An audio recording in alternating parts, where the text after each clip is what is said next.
Isang magandang oras po muli sa inyo mga kaibigan. Sumasa inyo po muli ang Kape at Balita.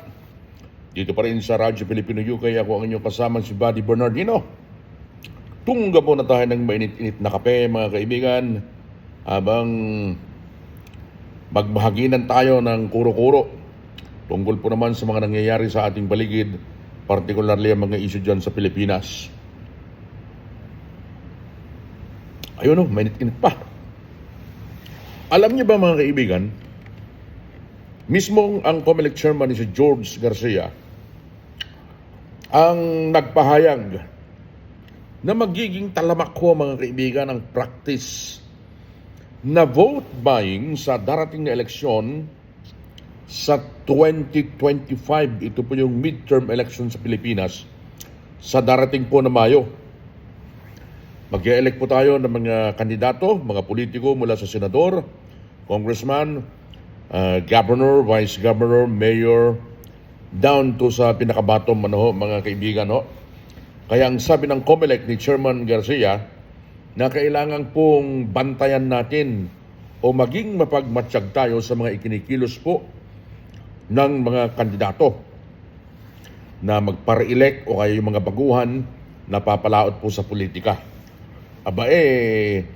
Hindi natin maiwasan na iugnay dito mga kaibigan ng ating mga kababayan.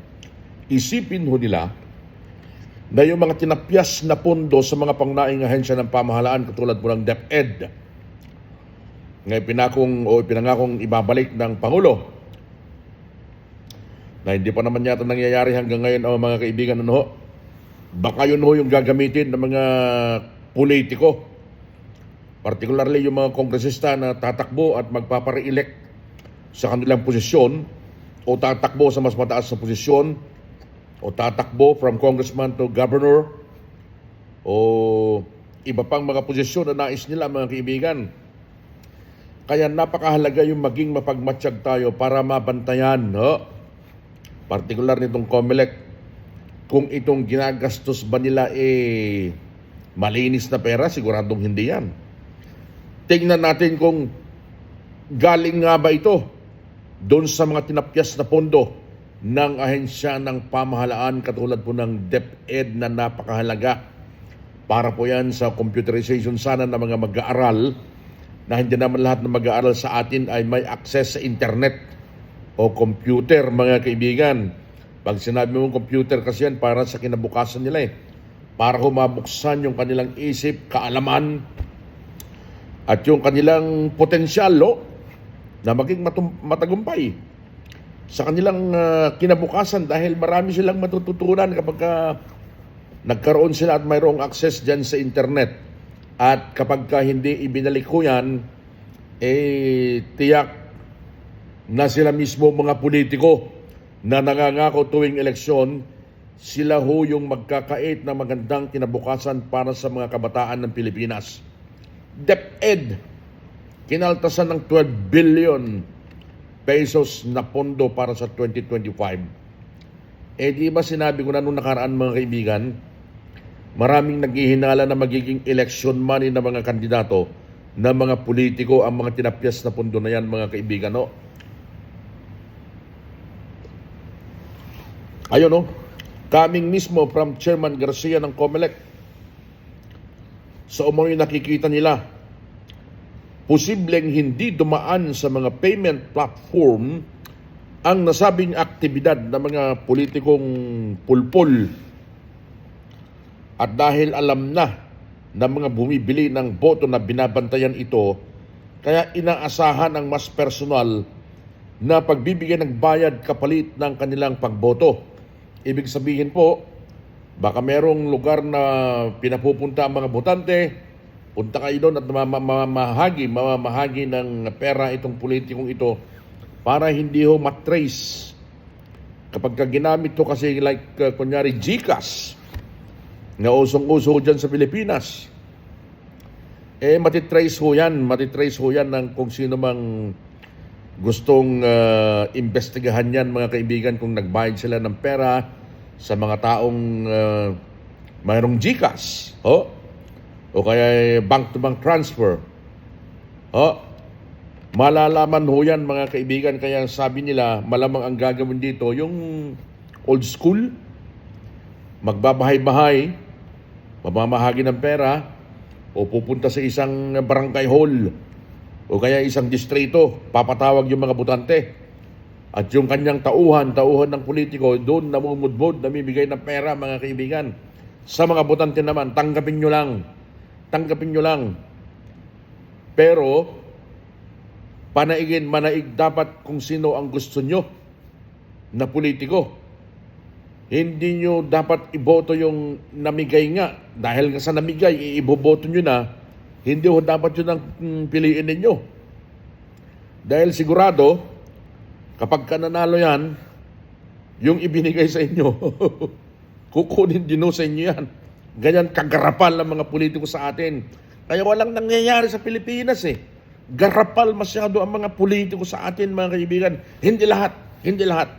Pero ang dami yung garapal na mga magnanakaw niyan ng mga politiko sa atin. Yan ang nangyayari tuwing eleksyon. Comelec mismo yung nagsabi, tingnan niyo. Dahil ayaw nilang matrace, mga kaibigan, dahil pupunta sila sa mga barangay o mga distrito yan, mamimigay ng pera. Hindi sila magpapadala ng pera through GCash o anumang mga electronic payment ho dyan, mga kaibigan, At sinabi nga nitong si Chairman Garcia na upang malabanan ang bilihan ng boto at yung pang paglabag sa mga panuntunan ng eleksyon, meron daw naman paghahanda ang Commission on Elections sa pamagitan ng pakikipagkasundo sa National Bureau of Investigation. Nako po! Kaya magsilbing paalala ito dun sa mga politikong pulpulo na gusto nilang bumili ng boto para sila'y manalo. Ayan tinap ng Comelec ang NBI na siya mag-iimbestiga sa sino mang lalabag sa vote buying, mga kaibigan, na ipinatutupad po naman ng Comelec sa tuwing may halalan sa ating bansa.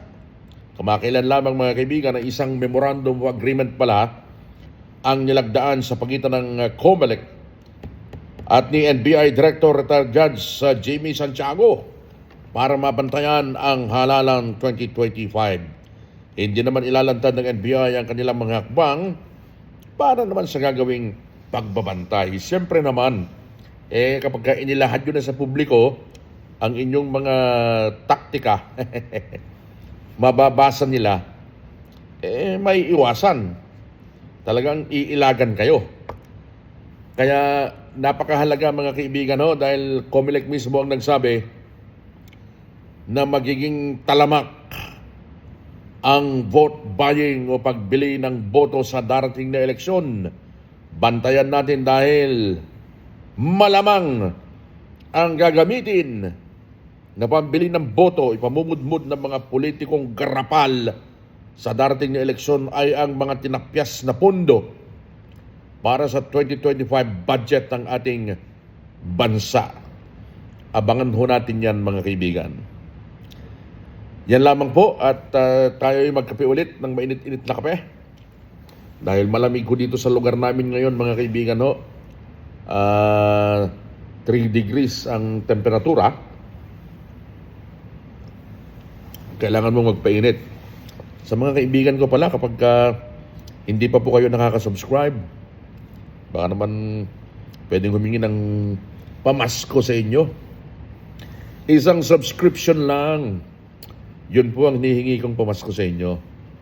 Para naman magtuloy-tuloy ang ating paggawa ng mga bidyong ganito. Salamat po. Maligayang Pasko muli sa inyo. Ako po si Buddy Bernardino. I-add nyo ako sa Facebook. Salamat po.